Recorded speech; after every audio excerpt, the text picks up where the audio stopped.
Hello guys, welcome to my channel once again. This is Tech PBA. Thanks for joining me. So in this video I'm going to show you how to locate the Facebook and then Instagram app versions.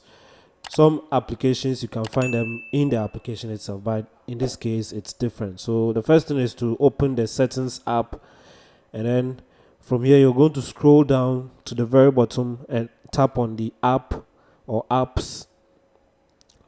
When you tap on the apps, you will see a list of all your apps installed on your iPhone.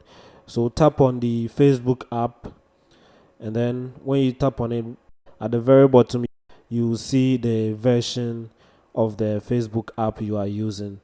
So if you are using an older version, you can then upgrade it. Same as Instagram, tap on Instagram, and then at the very bottom you will see the version of Instagram application you are running on your iPhone.